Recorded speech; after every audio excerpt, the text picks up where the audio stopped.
You're listening to another episode of the Your Relationship With podcast. I'm your host, Melissa Snow. I am also the founder of the Powerful Women Rising community, and we are currently enrolling new members. So if you are ready to grow your business in a community of like-minded women where we have masterminds, we have networking calls, we have co-working calls, we have expert-led classes, all of the things that you need in order to take your business to the next level with some of the most awesome, positive, supportive, growth-focused women, I would love for you to click on the link in the show notes and check it out. Speaking of experts, here's one now. Today, I'm interviewing Danielle LaFleur on SEO, search engine optimization. I know it sounds like the most boring podcast episode you could ever imagine, but search engine optimization is actually really important to growing a business. And it's actually very interesting because it's ever changing. I learned a lot from this episode. So Danielle has over 30 years experience in marketing, IT, network design, web development. She knows all the things there is to know about technology and building your business using technology. She's helped hundreds of small to medium-sized businesses maximize extra revenue streams, and she's created processes for increasing return on investment, which are currently being used in over 100 plus corporations. So she knows her stuff.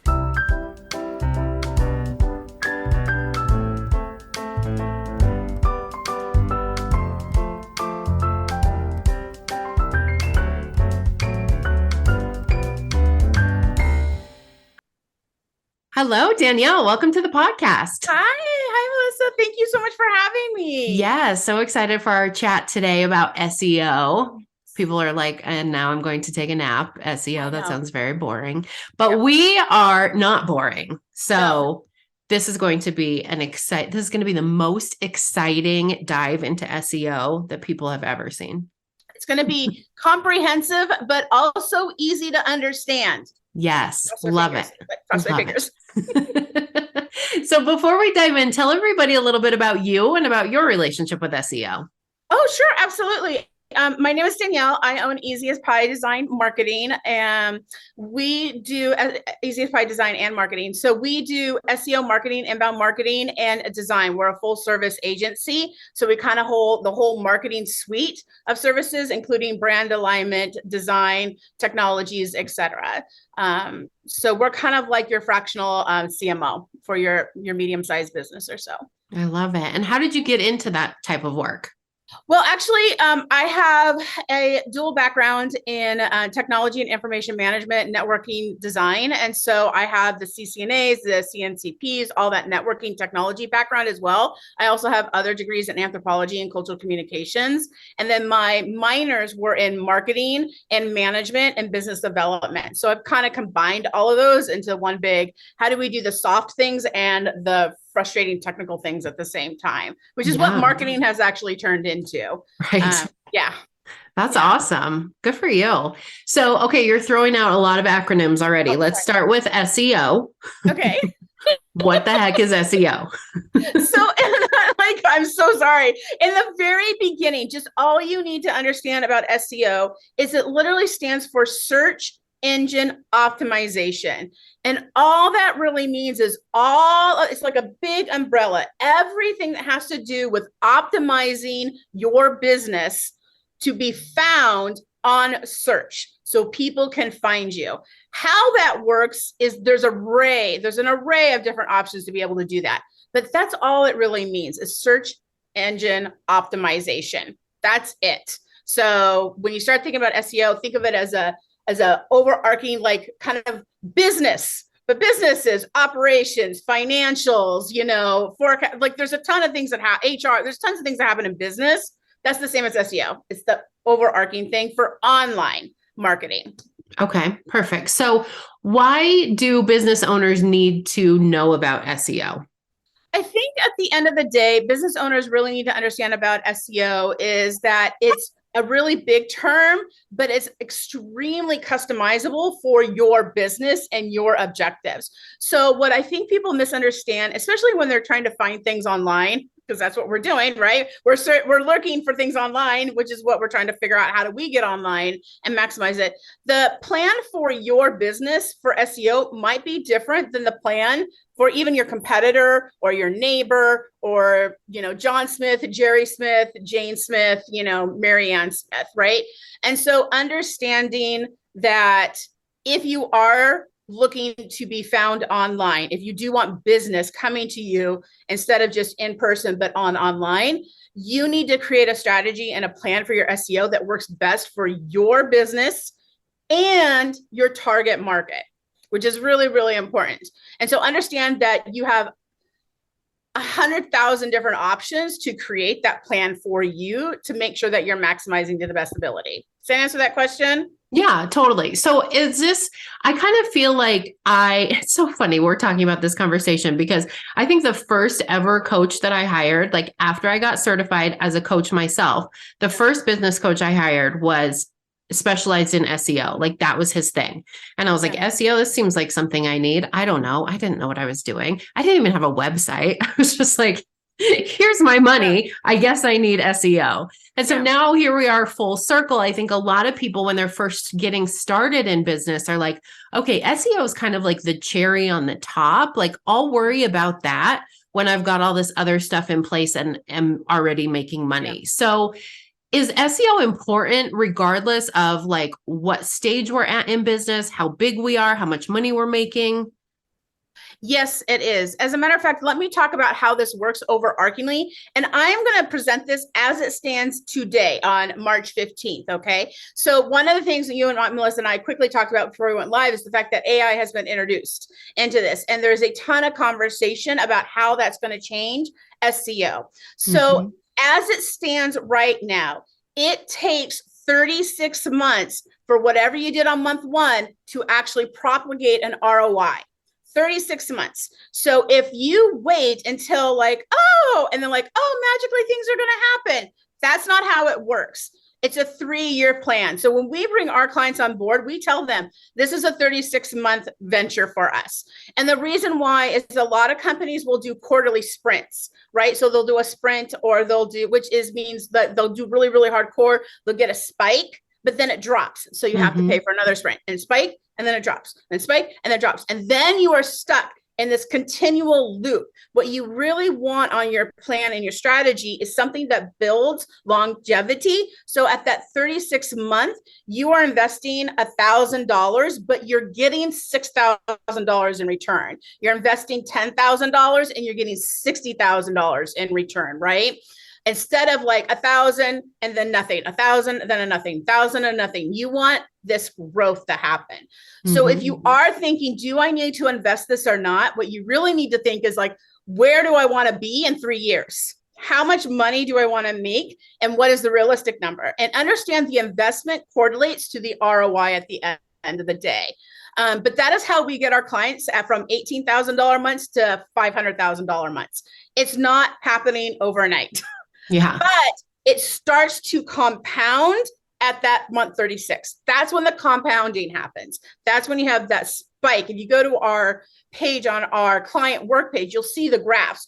And it looks like this. And I call this is the heart attack moment for our clients. They're like, right? Because nothing's happening, investing in work. And then you start to see around month 18, it does this. Month 24, it kind of does this. And month 36, that line just goes and just skyrockets up. So even if you have a dip, it's not this crash. It just dips and moves up, dips and moves up. So I would say invest in the idea of where do you want to be in 3 years? Yeah. That would be where I want to do for longevity growth.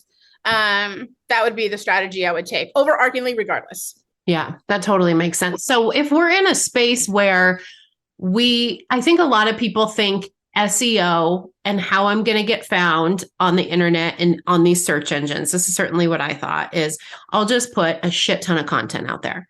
I will post 12 times a day on social media. I will have a blog. I will have a podcast. I will make my blog into little shorter things and I'll post them on my Google business page. Like I will do all the things and then everyone will find me. And magic. And it didn't work. No, Danielle. It didn't work. Isn't that a stress? Isn't that What stressful? the hell? It's so stressful. And then you put so much energy into it, right? And that's a lot of work to do all of that. And that's why I say it's really, really important to have the right strategy for you, your business, and your target market. And that's why we have those consultations to really deep dive into that. So I'm going to give you a real life example for one of my clients, okay? Because I feel like that's the best way to kind of explain the differences. I have a client.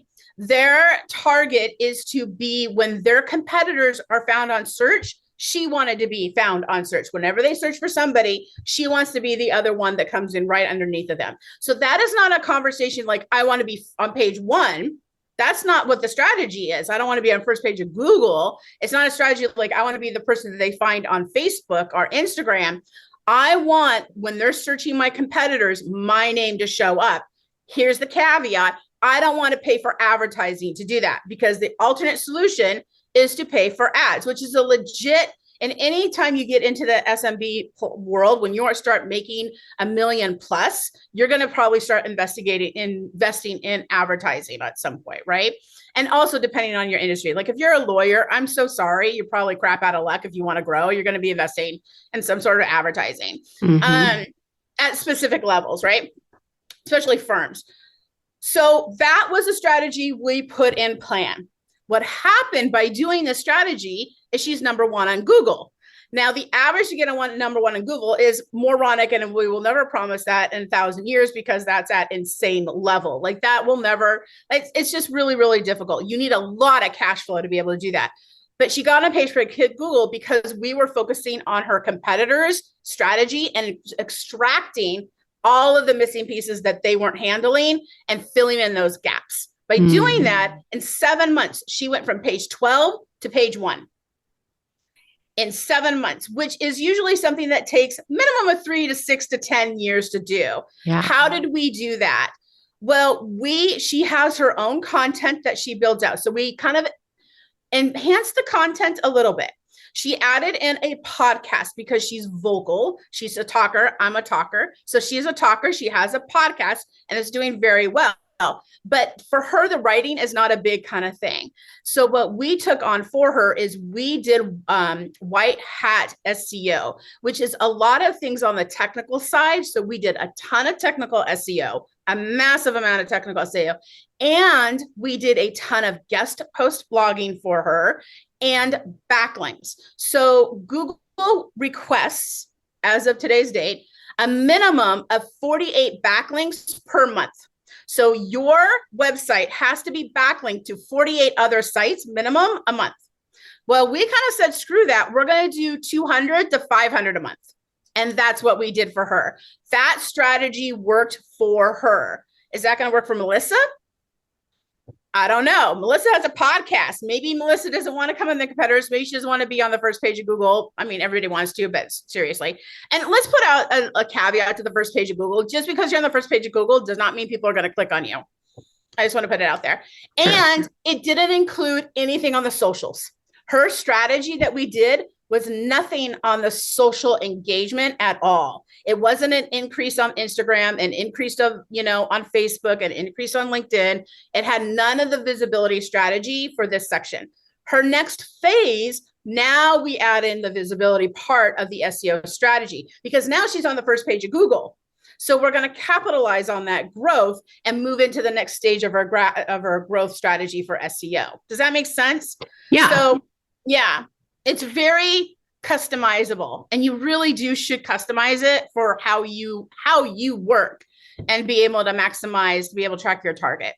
Yeah, that makes sense. And it sounds like part of it is about working smarter rather than working harder, because if you are in that space of, I need to put out 90,000 pieces of content every day in order to improve my SEO, take it from me, you're going to burn out real quick. I can't. And how that has to be structured is a whole other level. Like Google remember, Google makes algorithm changes between 400 to 600 times a year. So that is almost twice daily. They will change something on their requirements.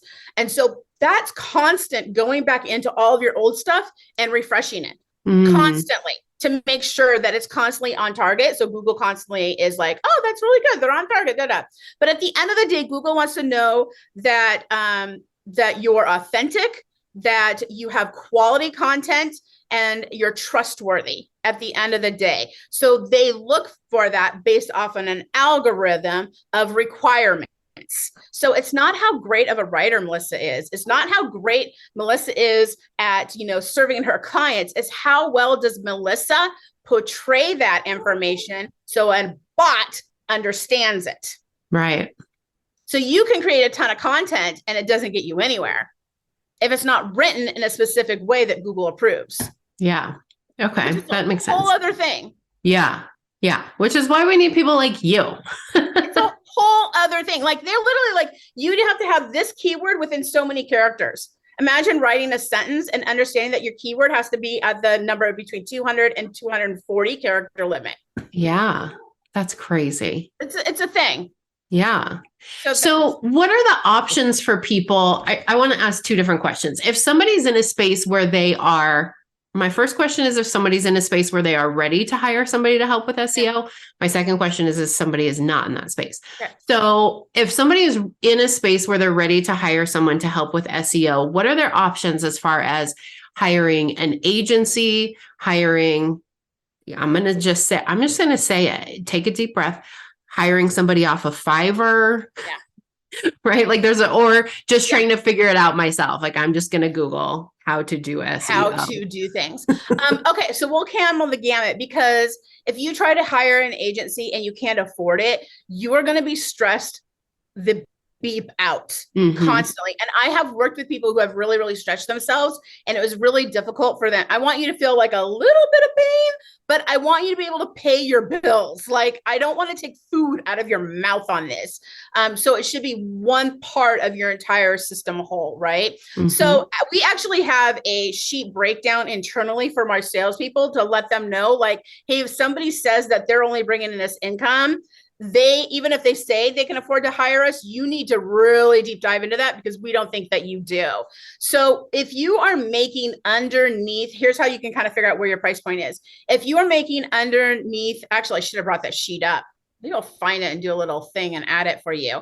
But if you're making like under, $20,000 a month on your monthly kind of bills, the percentage of your OPEX should be dedicated marketing is about 90%.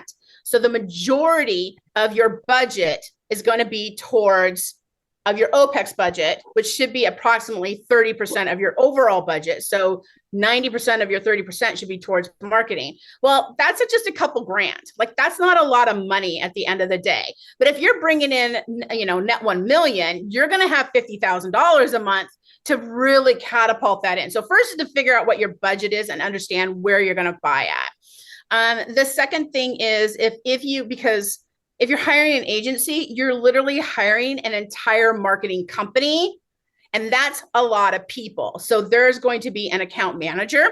There is going to be account leads for your PPC. There's going to be a technical account lead. I was watching another agency owner down in Florida do a live, who I feel like I should be best friends. She doesn't know I exist, but I really believe that we should be best friends, because she really said, like, hey, this is what you get with the agency. She goes, I just hired somebody and their entire job is to create thumbnails.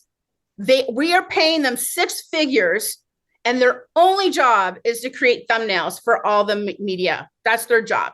So when you're hiring an agency, you're literally fractionalizing your marketing department. If you are not fractionalizing your marketing department, an agency might not be the best fit for you, or you're kind of right on that little cusp of things, right? If you are in the middle road, so you're going to be looking to spend, let's say, anywhere between $1,000 to $5,000 a month, you're kind of in that little minimum road.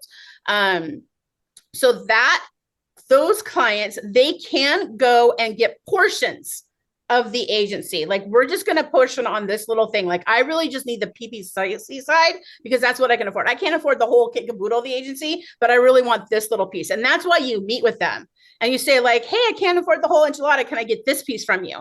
And the reason why you want to do that is because they're connected to all these other pieces, and they can still communicate. and think about your long-term plan of where you're going. So don't be scared of the agency, even if you're just pulling out that one little part of the services that they offer. Does that make sense? Yeah, for sure. You kind of have a whole team on you, but you're not really paying for the whole team. But you kind of have that on that. If you don't want to go there and you want a single person, really make sure that they, I would say, make sure that they have the education to be able to back it and the proof at the end of the day to be able to back it, but also maybe really make sure that they understand how you work. Very important, because they might ask you to do things that are outside of your comfort zone, and you're going to have to understand, like, can I or can I do that? AKA, they might say you need to produce 90 pieces of content, right? Or they might say, like, I need you to do lives every single day. So make sure that that conversation happens, and also make sure that there's results coming in within 9 months. So that's kind of, if you're at that rut, it should be so niche on your target of what you're doing. There should be some results happening around the 9-month mark in one small little area. In our agencies, we say about 18 months because we're taking on a big thing and the results don't feel like results. But if we took like one little section out, they would feel like results. Right. I think, and then at the DIY stage, there is a book. It's called They Ask, You Answer. And regardless of what stage you are, and you should probably do this, they ask, you answer. And anybody who never hires me, and when they do hire me, we send them this book and we say, this is your marketing blueprint, regardless if it's SEO, regardless if it's in-person, out-person, whatever it is. And the point of this book is actually how to be integrity driven with your business to be able to attract the right clients to you. It's how to present your work. And it literally talks about it gives you 5 pillars of content and how to build your entire marketing structure around these 5 pillars of content. It's the exact same thing that we do. We do what's in that book. Like literally that's what we do. And any agency worth their salt, either that they follow the exact program or not, are doing the same thing.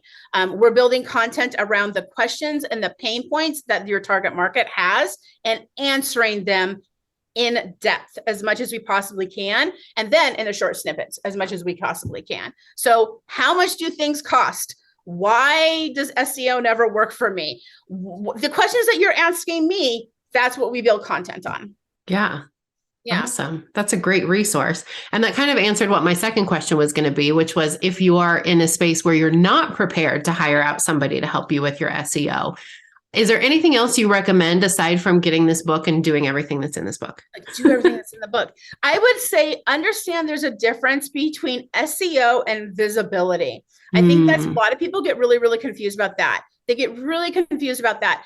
Doing social media is not SEO. That is visibility. They cross. So technologies that cross between SEO and social media. TikTok is an example of a cross. Shorts, YouTube, Google platforms are a cross. They promote SEO on their social medias. Instagram does not. Facebook does not. Is it important? Absolutely. But it's not the same thing. So I can't embed SEO technical inside of the website for Instagram or for Facebook and vice versa. But I can for Pinterest, which is, I think, the 4th largest search engine. So I can for Pinterest, I can for TikTok, I can for Google Shorts, etc., right? For YouTube and all those other things. So understand when you're picking the platforms, think about this as well. Like if I'm going to do, the majority of my clients are on TikTok, that's great because I can double down on that a little bit, right? But understand that you have to do visibility and you should probably do SEO, but SEO should support your visibility and vice versa at the end of the day. But they are different parts, little strings underneath that umbrella. Yeah, I love that. That's really smart and an important distinction that I didn't really think about, but totally separate all the time and interrelated things. Yes, they're in the same family. They're like brother and sister. So, but they both have the same kind of mom and dad. But I think it's really important to understand that because I do get a lot of questions like, "Oh, need SEO. Can you do my Instagram for me?" And I'm like, "That is not SEO. That's social media management, right?" Yeah. And so, yeah. Or like I have 20,000 Instagram followers. I don't, by the way, but I have 20,000 Instagram followers. So why don't I come up when people Google? That is a great question. Right. I don't have that problem. Question, right? So why don't I show up on Google? And also 20,000 nowadays doesn't seem to be a lot. Like it feels right. like I'm over here. I just broke 300 and I'm like, look at me go. Look at me go. Actually, do you know what you really want to do? This is so off track, but if you are looking for a KPI to measure on socials, the only KPI I want you to measure is your engagement rate. That is the only KPI to measure. Your engagement rate is one of the first KPIs that you can measure that you can track towards sales. That is the only one. So it doesn't matter how many, it's the ratio of how many to how many people are engaging with you. And that is where the sales come in and your ROI is tracked. So I have clients, I've had clients that come to me and they say like, I have 50,000 followers, but I've never gotten a sale. And I go look at their engagement rate and I'm like, it's 0.00. When I had our engagement manager, who is amazing, by the way, who creates micro and macro influencers. That's her job, is to create an influencer. If you want to be an influencer, her job is to make you an influencer, right? Before I hired her, because I'm like, we're going to test this out. I said, you're going to create an Instagram account for my cat. That's what you're going to do. We're going to test this out. You're going to create an Instagram account for my cat. There was a long period of time where my cat was making more money than I was. Oh my God, I love it. And I was like, what is happening? She got me affiliates within 3 weeks. Wow. And my engagement rate, most engagements rates are around between 1% to 3% at a good rate. My engagement was between 12 to 22% engagement rate. So having an engagement manager or focusing on your engagement when it comes to your visibility is literally the only thing that you should be concerned about when it comes to that. And that is a great lead generator that's outside the SEO platform. Yeah. All right. I got to go find my cats and find out, like, what have you guys done for me lately? Yeah, right. Pay your bills. Lame-os. Probably in the same place they were when I left them this morning. Right? Not on Instagram. Right? Yeah.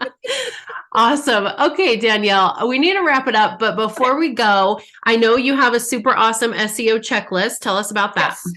So as a thank you for bringing me on and for all of your wonderful listeners, stuff like that, we have what we call the ultimate SEO checklist. So this is the checklist that we go through, and it's pretty intense. There's a lot of things on there, but it's a good understanding of all the things that come underneath that SEO umbrella, from the technical to the non-technical, etc. Right? So it's everything to making sure that your slugs are correct, your HTTPS is correct, your SSL is correct, all your metadata is correct, to making sure that things are being updated, that your blogging is on target and that kind of stuff. So we have the ultimate SEO checklist. We've put that together for your listeners. And if they text message us, we'll have the number and the little show notey things, right? So if you text message us, is it YRW, right? Is that, Yep. Did I get it right? Hashtag your relationship with. Yes. YRW. YRW. If you text message us, we'll send that over to you free. Just feel free and just use it. For Pete's sake, please use this. Like, yeah, absolutely. Please use it. Because that's what we use. Literally, it's the same checklist that we use. That's awesome. What a great resource. And if people want to reach out to you, if they want to connect with you, learn more about SEO and what you do for businesses, what's the best way for them to do that? I would say text messaging on our text line is usually the best way. You can also send and if you go to our website, there's a little calendar, Calendly, right? You can just schedule a meeting. You can click on that and that will schedule a meeting with our development manager, our business development manager as well. LinkedIn is another great place. We're on LinkedIn quite often. You can message me on all the other socials. We're not as well. I will say the slowest response that we do is email. That's where we're the slowest to respond, to be honest. The fastest that we respond tends to be text messaging, or just put yourself on our calendar. That's going to be the simplest option. Okay, awesome. I will put all that information, all those links in the show notes, the number for people to text, the code to text to get the SEO checklist. Everything will be in the show notes. So thank you so much, Danielle. This has been amazing. Thank you, Melissa. I appreciate for you having me on.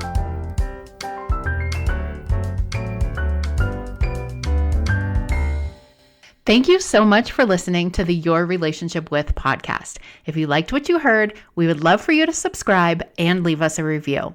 If you want more information about the Powerful Women Rising community or about our monthly virtual speed networking event, check out the link in the comments. We'll see you next time.